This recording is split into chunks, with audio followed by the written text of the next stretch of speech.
Lost media is something that I've been interested in for a long time. From Clockman to Cracks, and currently the most mysterious song on the internet, I have been pretty interested in the history of searches for quite some time now. I've actually wanted to cover the topic since the inception of the channel, possibly even before. But each time I've wanted to cover the subject, I never got past the idea stage. Most of my ideas were either things people have most definitely heard of, or wouldn't be conducive for a normal length video. Over the past year, however, I have learned about 3 pieces of lost media that I'm sure none of you have ever heard of.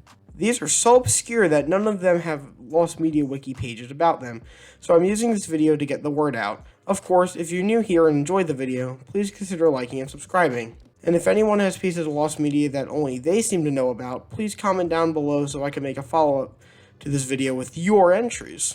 Doesn't even have to be a super detailed explanation, just an obscure piece of lost media. With that said, let's start the video off with our first entry.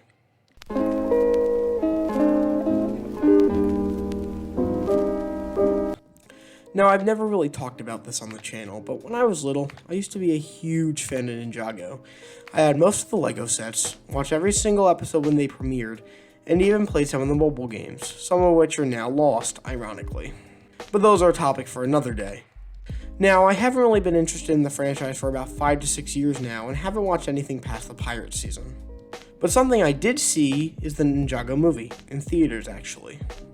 Now, the movie is a lot different than the show, with different designs that were eventually used for the later seasons of the show made after the movie, along with one-time voice actors, including Jackie Chan playing Master Wu, the sensei of the series, like Garmadon's brother, you know.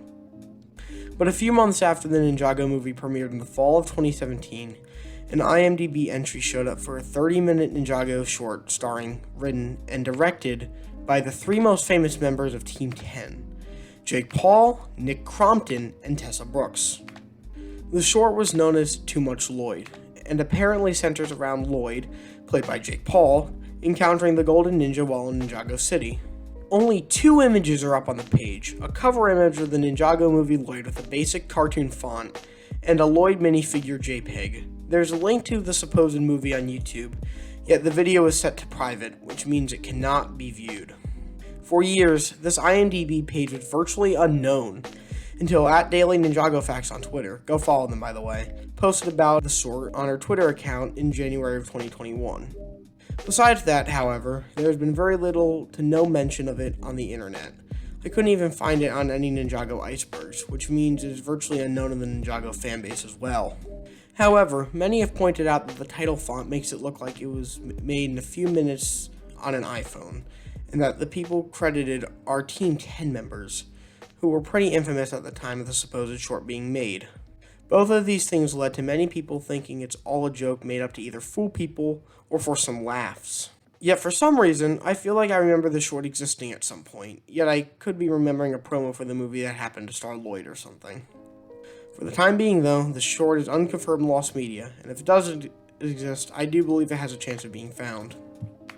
Unlike our next entry, sadly.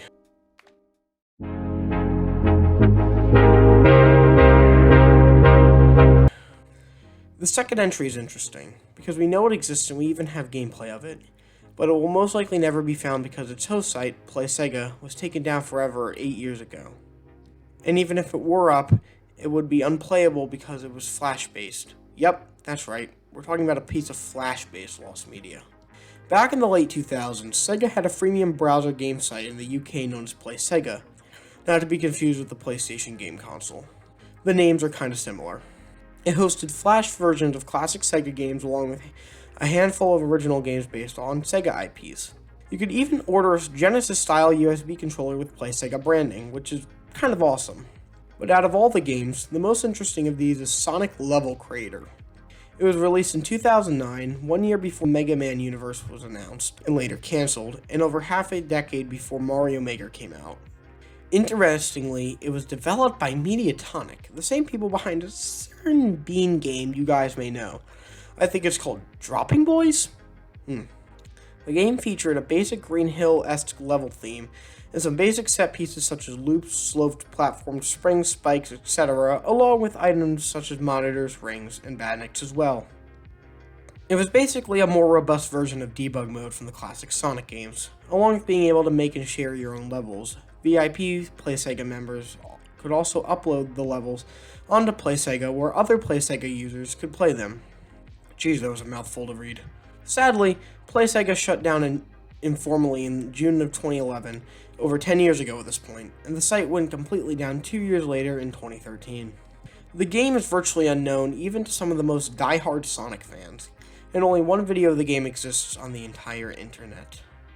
Because the game was so obscure and was UK exclusive, it was not archived and is currently completely lost to my knowledge, and since Adobe Flash shut down at the end of 2020, the chances of finding this game are even slimmer, so I think it's safe to say that the Sonic level creator is completely lost media. Which is sad, because I would have loved to play this. I'm hoping for a Sonic Maker someday in the vein of Mario Maker, because I'd love to make my own Sonic levels. Like, an official Sonic Maker would be amazing.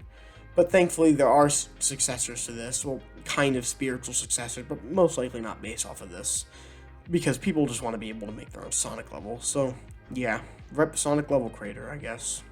You will be greatly missed by the few people who did actually get to experience him.